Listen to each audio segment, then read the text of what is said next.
There's a big thing a few months ago saying that seller fees on Amazon have raised to 43% or something that high, right?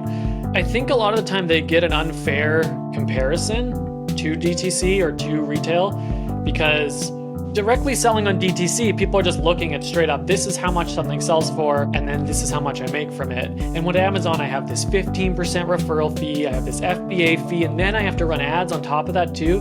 But if you directly compare it to, say, running meta ads to get someone to your website and then your shipping costs and whatnot, you get really close in terms of profitability. The issue comes from when people are looking at the platform like it's their own website and they want to make the exact same profit margin out of it, but there's a whole bunch of customers that are there that aren't on your website, so that's kind of the whole point in what you're paying for.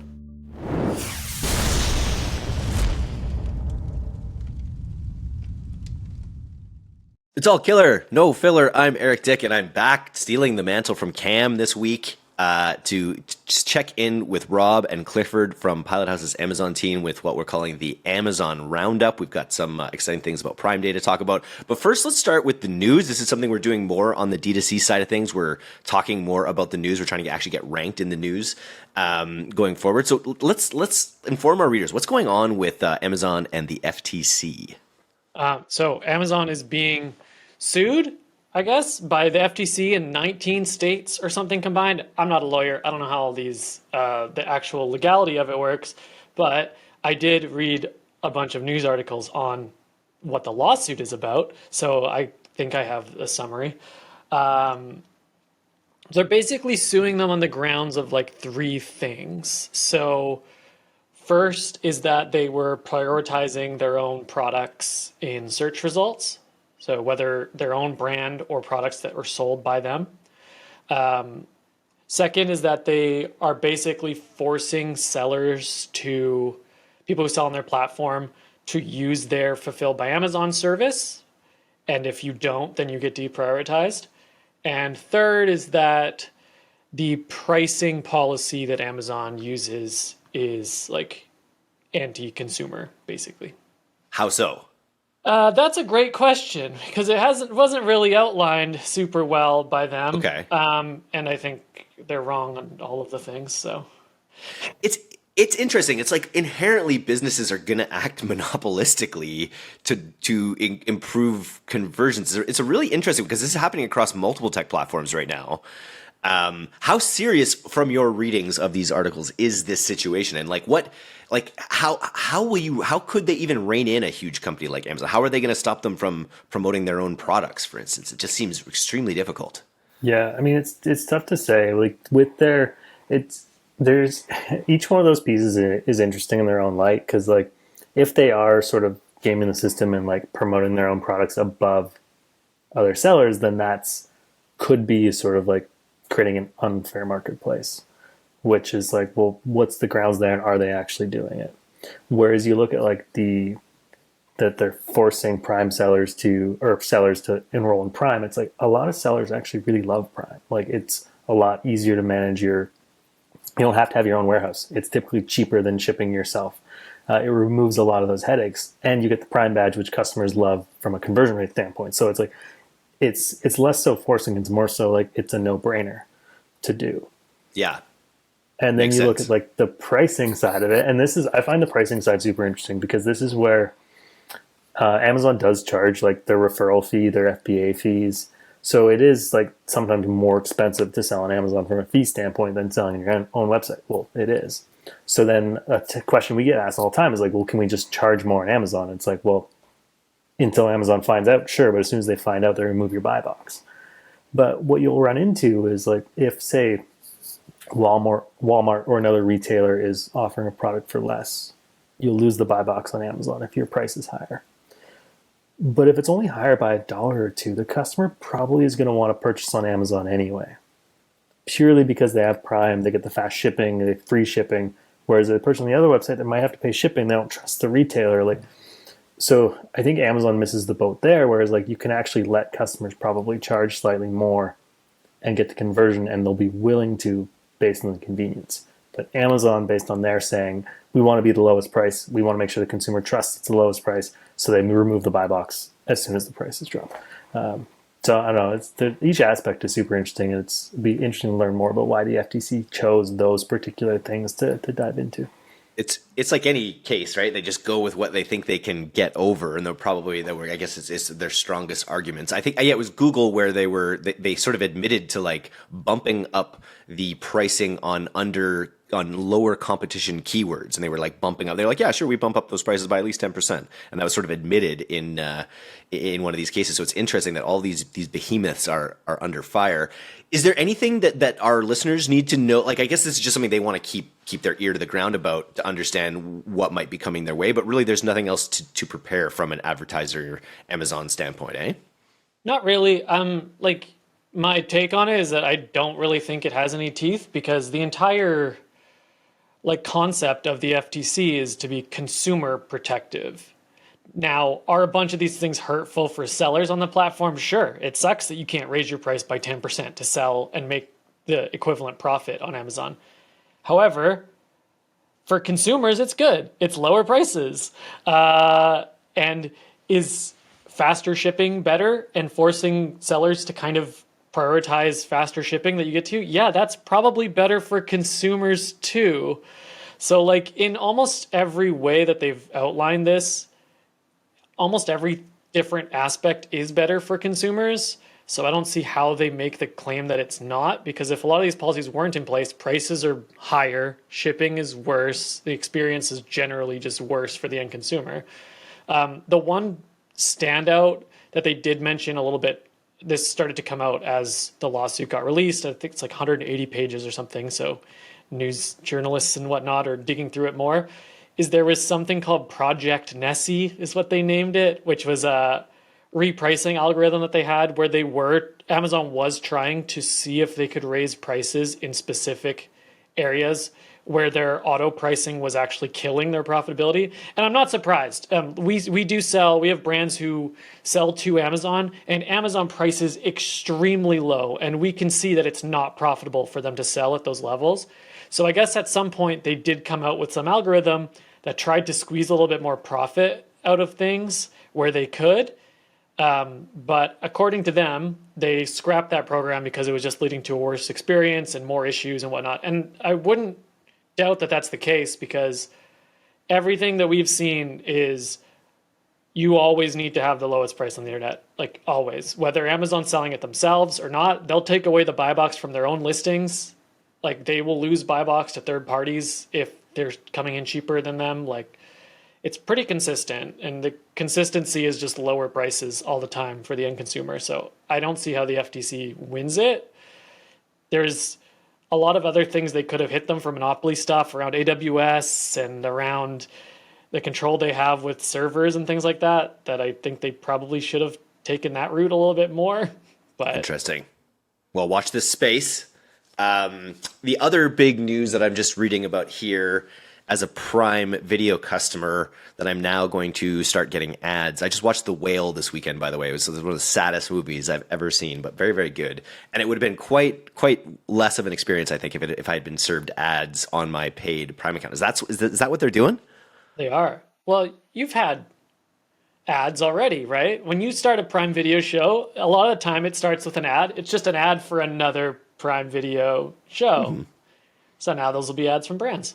I guess so, eh? I guess that's one way to put it. That's one pro Amazon way to put it. I like it. That's something I hated about Prime Video ever since I started using it, was like, just I don't show me now. I don't care if it's for another something I might be interested in. Like, don't show it to me. So I will definitely be paying for the ad-free platform, because but yeah, they're rolling out ads, I think, on the current model, and then they're going to charge an extra, I think it was $2.99 in the States for the non-ad version, and then they haven't announced pricing for like Canada and UK last time I checked.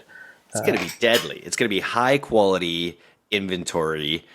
I remember we've reported on this show just this year about how effective video ads are for your listings.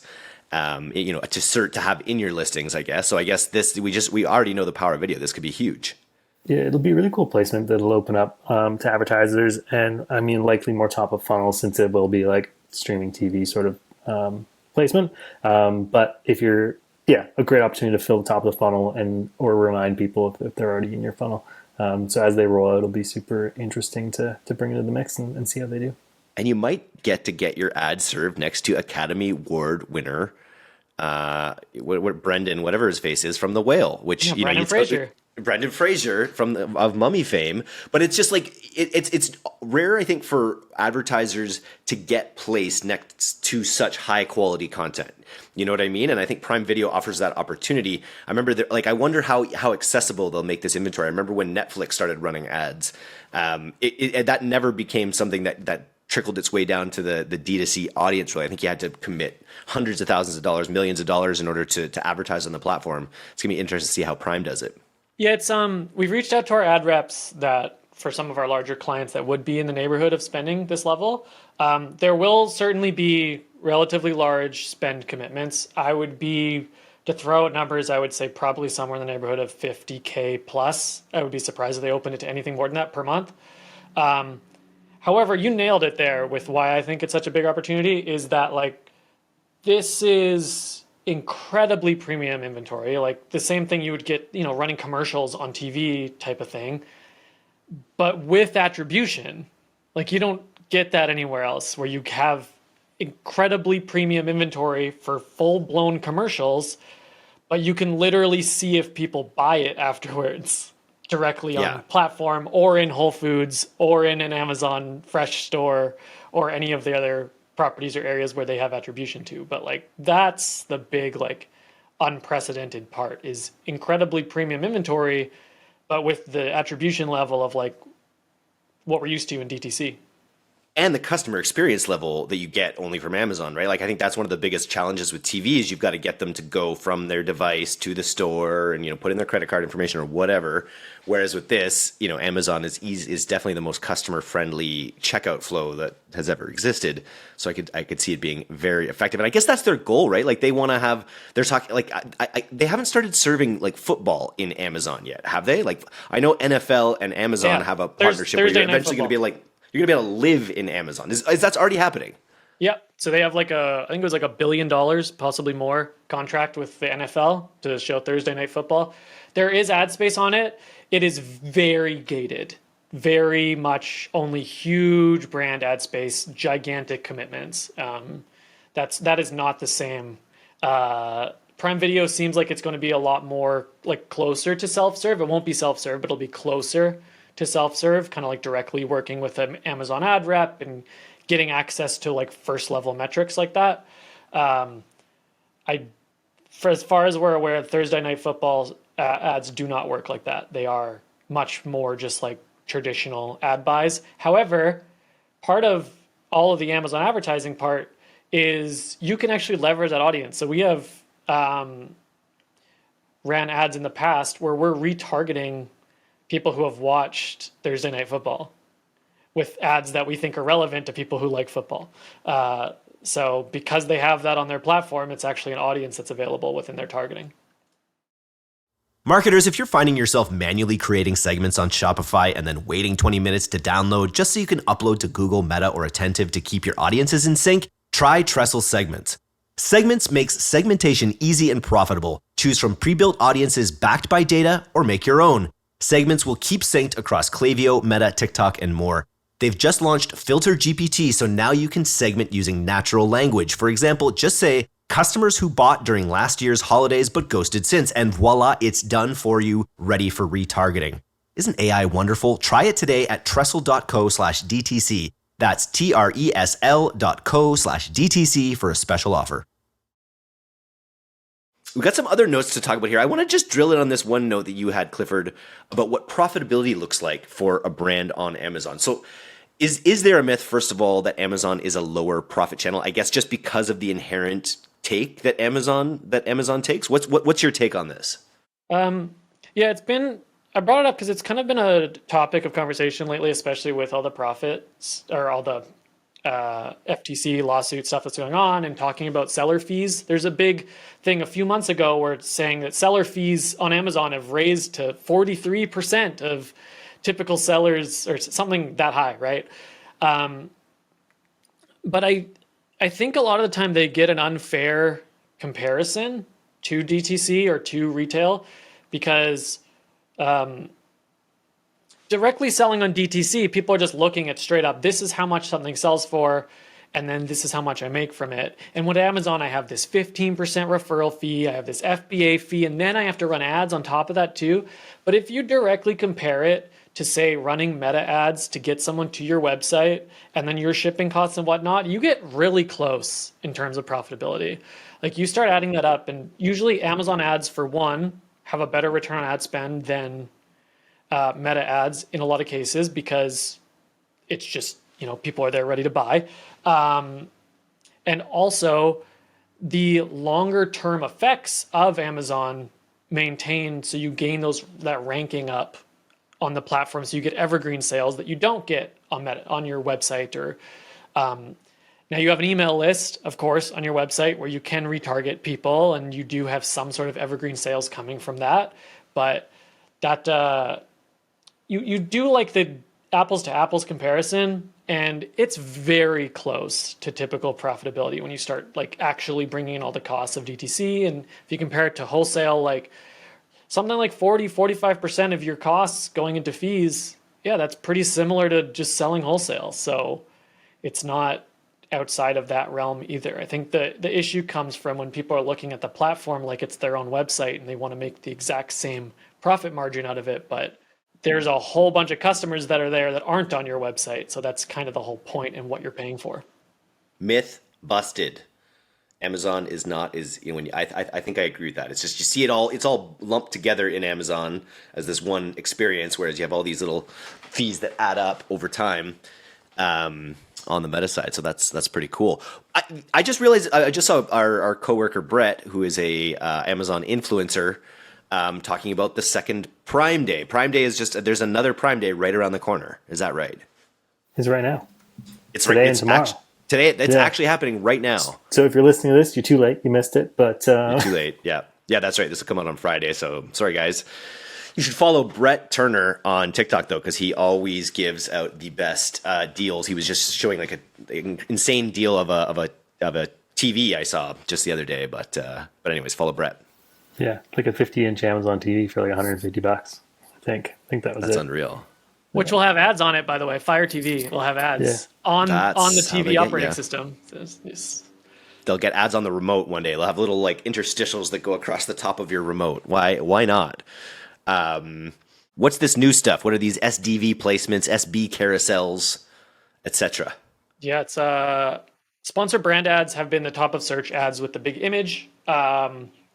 About 8 months ago, they rolled out videos in those placements. There's now, you can put carousels there. So instead of a static image, you can have multi-image, which is nice little change.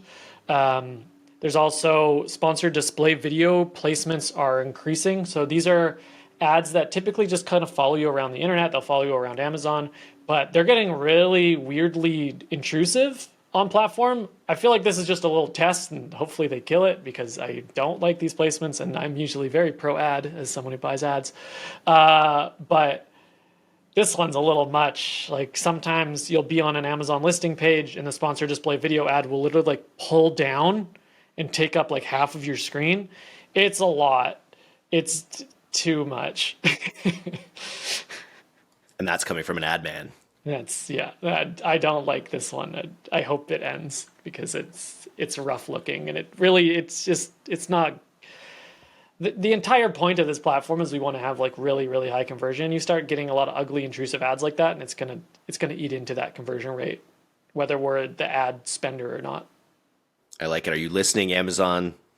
A little bit much there. And then what's this? Your ability to A/B test. To dive in on that a little bit more. This is you used to be. You've always been able to A/B test your images, correct? So you've always been able to A/B test your hero image, or not. I mean, maybe not always, but for a long period of time. But Amazon recently made it available to A/B test full listing image sets. So you're against another set, which is pretty cool. Opens up a ton of testing abilities, because it used to be like you would just have to change out all your listing images and then monitor your conversion rates and performance. And of course, that's not a perfect test, because 1 week's going to be different from the next week. I think the big sort of thing to be mindful of, and something we've been talking about internally, is like the variations when you can test so many images against so many images. Like the variations are kind of endless, well, not endless, but you can have a ton of different permutations of that. So then how do you actually structure a test that teaches you something and actually moves you closer to your goal? And how do you learn something from the test so you can actually iterate and do better the next time? So I think, well, it's great that we can now test all the images. It's like, do you actually want to test like 5 images against another 5 images, or do you want to change one of those? Or change the order, or change the colors, or whatever it might be. I think being very mindful of what are you testing, what are you trying to learn is going to be super important. But the fact that we can now test it is super exciting. So really curious to see how those results are going to come in and what they might be. Nice. And make sure you have enough budget to actually be getting usable data, I guess. You're not testing too many things. Yeah, so traffic, because it'll be your listing images. So both paid and organic traffic will be going to your listing. So then as long as you got enough traffic to support the test, then Amazon can run it and give you your probabilities sort of week over week on how it's tracking. Very cool. Just Googling Bezos here. There's a couple sorted news items. His housekeeper is suing him because he made her work 14-hour shifts, and the lack of bathroom access led to frequent UTIs, which is really rough. As a housekeeper, you feel like you should have like I don't. If your boss is like a warehouse when worker, same as the warehouse.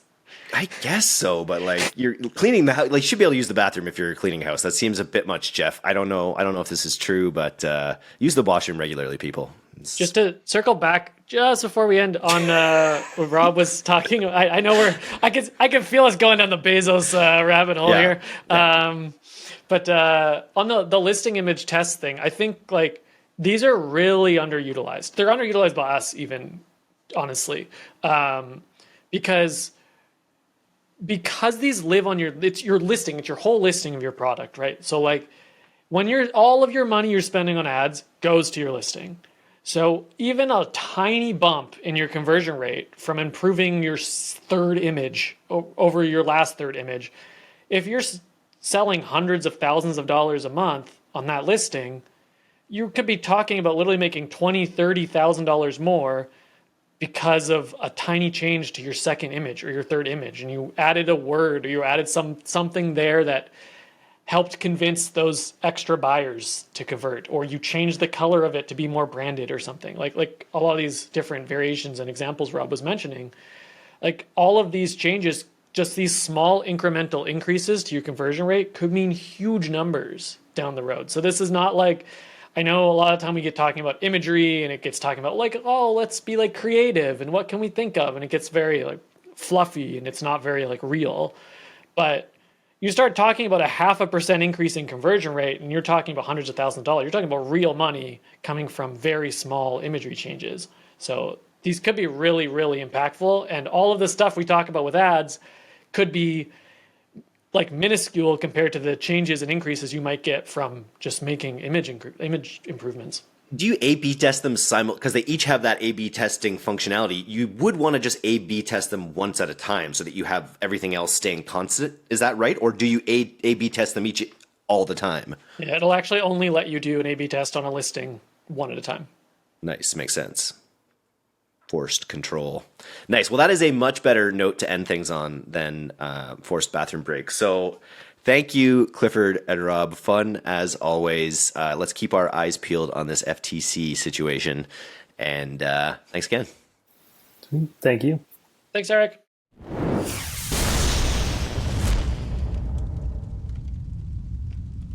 Thanks for listening to today's episode. If you're not getting the D2C newsletter, you can subscribe for free at directtoconsumer.co. And if you want to learn more about Pilot House's all-killer, no-filler services, take off to pilothouse.co.